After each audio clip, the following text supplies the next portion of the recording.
Hello, welcome back to KXAN Live. Thanks for joining us here. I'm your host, Esmeralda Zamora, and today we are going to take a look at some updates from APD and the City of Austin regarding explosives found in a South Austin home yesterday. As of now, what we know is that APD has said that this situation is totally unrelated to the other situation last Sunday during that explosion in that home in North Austin. It looks like we're getting ready to listen into this press conference and hear all of the updates. But as a reminder, right now, all that we know is there were explosives found in a South Austin home. The address was the 2400 block of Vintage Stave Road in Austin. I believe right now there is an investigation going on. And yesterday, just after 5 p.m., the explosives were detonated safely. However, it left the home severely damaged and also caused damage to a nearby home. APD said that one person has been detained as a result of the investigation.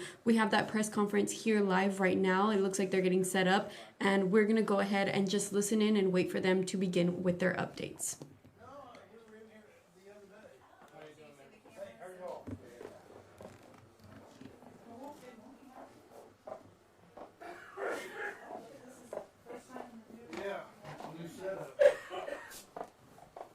Senior? Come on, please. Come on in.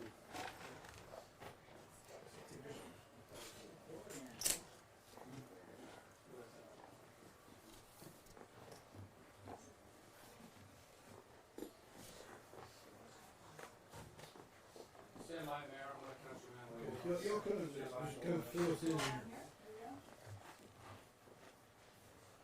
Stand by. In 5, 4, 3, 2. Welcome, everybody, and thank you for joining us. We're here today to take the opportunity to address two events that have happened in the past few days that were similar in that they both involved an explosion, and both are very relatively rare occurrences. But we want to make clear that that is where the similarity ends, and we want to talk a little bit about those. I want to point out that I am joined, I'm Mayor Kirk Watson, Mayor of the City of Austin, Texas, and I'm joined today by two council members, Councilmember Paige Ellis and Councilmember Krista Lane. They are council members that represent districts where both of these events occurred, and again, although we had two similar events, they are not the same, and I think that's going to be a coincidence. You'll hear more about this. So yesterday, the Austin Police Department, with help, detonated explosive material found at a residence in the 2400 block of Vintage Stave Road in South Austin. APD's bomb squad and the Federal Bureau of Alcohol, Tobacco, Firearms, and Explosives had responded to the scene on Tuesday after receiving a call about a possible explosive device.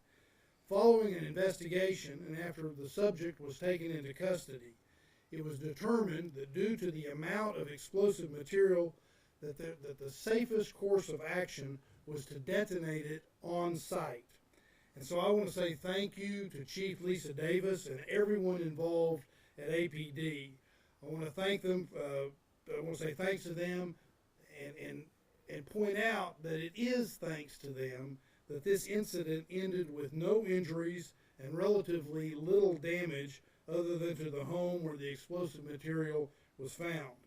I also want to say a big thank you to our partners at the Federal Bureau of Alcohol, Tobacco, Firearms, and Explosives for their work and assistance. The investigation into this incident is ongoing, and Chief Davis will provide more information in just a moment. As I pointed out already, also this week, there was a home explosion on Sunday in North Austin at a home on Double Spur Loop. Both Austin Fire Department and Austin Travis County EMS responded, along with several other county, state, and federal agencies. The Travis County Fire Marshal is the investigator in that case, and that investigation is ongoing. We can say that the issue was isolated to the home where the explosion occurred. On Monday, the City of Austin's Development Services Department began outreach to the properties that were impacted. Assessment teams visited each impacted property, completing more than 60 damage assessments. The Development Services Department, or DSD as we sometimes refer to it, is prioritizing review and permitting for all emergency repair work for these properties so that we don't get in the way of people being able to get their properties back where they want them. Again, we want to underscore that these events are entirely separate, with entirely separate apparent causes. In both cases, I'm proud of the response by the city departments and our county, state, and federal partners, and I'm incredibly grateful that there was no loss of life. So with that, I will ask Chief Davis to come to the podium and say a few words. Chief? Thank you, Mayor. All right, thank you. Good morning. I'm Lisa Davis. I am the Chief of Police for the Austin Police Department. Today I'm going to share some the investigative details regarding the APD bomb squad's response that began on Tuesday, April 15th, and the subsequent detonation of the explosive material. I think it's important to talk about why this 24 hours. On Tuesday evening, a call was received from a concerned citizen about potential bomb material inside of a residence. Patrol responded to that and immediately called our bomb squad, our EOD, to the scene. They are the experts. Once they were there, and you think about coming into the evening, there is a lot of investigative process that has to go into that. They have to get a search warrant. They have to get the people out of the house. They have to look at the surrounding area. That was done. The individual was immediately placed into custody, and then the houses surrounding the area were immediately vacated. So until that was done, I want to say a big thank you to Lieutenant Myrick, who stayed in the parking lot overnight, waiting for those search warrants to get done, waiting for all of the things to get completed so we could get this going. We did not ever leave that scene from the minute it came out, and so I just want to say thank you to them. All right. Let's see. All right, so we responded in immediate assistance from Austin Fire and Austin Travis EMS, our federal partners, again, from the ATF and the FBI. Thank you for that. And again, when we talk about what it means to be part of a task force, this is it. This is a response, that coordinated effort, and what we saw. So thank you to our federal partners. Appreciate that. So a search warrant was completed for the resident, which resulted in locating a large quantity of homemade explosives and explosive precursors. In conjunction with, again, ATF, EMS, FBI, and AFD, APD bomb technicians executed a plan to render the scene safe. During the 24-hour investigative process, it was determined that the only way to safely detonate some of the explosive material inside of the residence was to detonate it on site. So if you can imagine getting inside and finding all of these chemicals, and again, in that 24-hour process, it was also about chemists getting involved, ATF, all of those professionals weighing in on what this looks like and what the potential that these chemicals could cause. So residents in the area, again, were evacuated out of an abundance of caution, and streets nearby were closed to ensure the safety of our community. The explosive material inside the home was detonated inside the residence at 5 p.m. yesterday. The home that contained the explosive material sustained major damage, and a house directly next door sustained some minor damage to the siding. There were no injuries or other damaged homes. The suspect is a 66-year-old Stephen Aldrich, a white male, was placed under arrest for felony possession of components and explosives. Aldrich had previous explosives-related arrests in Williamson County for felony prohibited weapon, in which he served a sentence of 6 years confinement. And he had, until yesterday, about 2 weeks to go on his parole for that offense. And so our SWAT team and our EOD is familiar with him and his bomb-making shenanigans from the past. So again, he was sentenced to 6 years there in confinement, 2 of which he served in the Texas Department of Criminal Justice. And again, still on parole for a couple of weeks. The investigation is ongoing, and no further specific details of the case will be released at this time to protect the integrity of the investigation. The entire incident could have ended in a much worse scenario. So again, I'm very thankful and I'm very proud of our EOD and all of our federal partners here that no lives were lost and that no one was injured.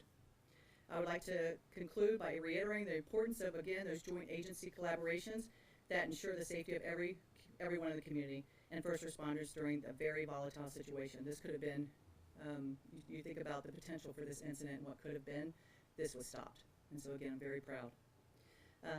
Lastly, I'd like to thank the community members that signed up and received Everbridge emergency notifications. You think about the reverse 911, the things we had to do. If you sign up to www.warrencentraltexas.org and click Get Alerts button, that will be an easier way for us to start communicating these issues if something were to come up in the future. Mayor, I'll turn it over to you. All right. Well, once again, I want to say thank you to Chief Davis and Austin Police Department and all of our partners, our federal partners, and everybody that has been a part of all of this. And now, if you have a couple questions, we'll try to answer those. Was Aldrich being monitored during this time, or did you have eyes on what he was doing? No, again, he was on parole, finishing up his parole. He had 2 weeks to go. At this point, it was just a concerned citizen who recognized some potential within the house that called, and thankfully they did. Is there any policy in place to monitor? I mean, somebody like this who was making explosives in the past? Yeah, so, being on parole, he has a parole officer, and I'm sure he checks in. So there's a check-in facility, and of course, we're notified that people are on parole, but it is not something that we're going and consistently checking up on people. He has a parole officer that would check on him, and that's where that would end. When you say there was a large amount of explosives found, how much are we talking about, and what kind of damage could it have caused? Yeah, I don't think they want to release that at this point. So again, it is enough that we were able to, when we detonated it, destroy this house. And so when you think about containing it to that and what the potential is, these were homemade chemicals that he was making and manufacturing. So what his plan was, I cannot say, but it was absolutely enough to destroy a home. Well, what measures did you take to contain it as much as you did? So I think, Myra, do you want to talk about that? What was locked down, or? Yeah, so specifically, we work with AFD. We've had similar cases in the past using tamping devices, specifically like absorbent material to line the outside of the structure with additional wood reinforcements so that when we direct the detonation to render the item safe, there's no further damage or limited damage to surrounding homes. So that was a very big consideration. There's a lot of math. Like Chief mentioned, we ATF and FBI chemists were involved from Quantico to make sure that we were, check and recheck the math to make sure, it was as safe as possible. When you talk about not being able to detonate it outside the home, what goes into that process, or what goes into figuring out and determining that this is something that's going to have to be detonated on site? Yeah, correct. So we have to determine how volatile each chemical is, right? So you go to, say, Home Depot, and there's chemicals that can exist on the shelf. When you start manipulating or manufacturing those chemicals, they obviously become more volatile. Oftentimes, on a routine basis, we do transport small quantities of chemicals off-site. We have what's called a bomb pot that we pull behind our trucks, so less than a pound we can transport to our EOD range. This was such a quantity and the volatility of the chemical consideration that we decided that the safest thing would be to do a controlled detonation inside the house so that we weren't moving this across the city of Austin, endangering anyone in a vehicle, pedestrians, or additional homes. Then could you share what the chemical was this time? Yeah, we're not going to give any further details about the specific chemical makeup of the explosives. For the neighbors out there, I mean, all cleared, safe out there now? Absolutely. I think by the end of the night they were back in their homes. And you talk about how scary that whole situation is. I think one of the neighbors they had children. So there were children in these homes where this man was manufacturing and making these chemicals. So very, very volatile situation. So as soon as possible, people were back in their homes. Once fire determined it was safe, electric and water was restored, and people returned to their homes. How many other people were in that home? I believe it was just the owner of the house and the arrested. Is the owner of the house, could they be facing any charges? I don't believe so at this time. Mayor, given this incident yesterday, and then of course the bomb that was found at the Tesla dealership a couple weeks ago, what can you share with the citizens of Austin about their safety and how safe they should feel? Well, the report you just got ought to reinforce how safe people can feel. We've had a situation that we've now walked you through all the details, well, not all the details, but sufficient details of this to show that the reaction was appropriate. It was detonated in a way that was safe. So we're working very hard and we'll continue to work to make sure that people are safe.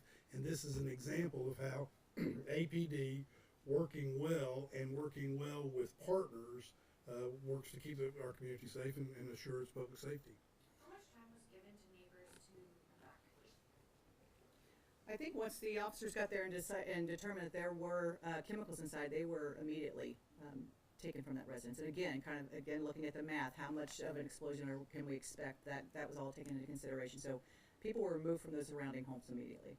Like hours before, or before Well, the actual detonation? oh yes, it had been hours before. Yes, yes. When had Aldrich been released from prison? It was for a bomb. No, when was he? When was he released? I don't think we have that date. Yeah, It was 6 weeks. about 6 weeks ago. 6 to 8 weeks ago. Yeah. All right. I want to reiterate what the chief said about 911, reverse 911s.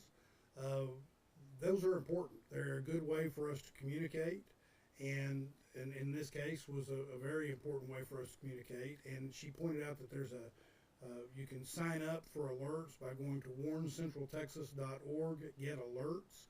And by the way, we encourage that when we have press conferences about weather and things of that nature, but it also applies in this case, so we would encourage everybody to do that. That's also part and parcel to the answer to the question about what do you say about how we keep our community safe. Well, we keep our community safe with the help of our community as well. So we ask people, please sign up so that we can get information to you when we may need to get information so that we can do things to assure public safety. I want to reiterate how proud I am of the results of this. I want to also reiterate that the two incidents are unrelated, and I want to say thank you, including our federal partners. These are pros that do keep us safe, and I want to give them a deep thanks. Thank you all for being here. Thank you, Mayor. Thank you.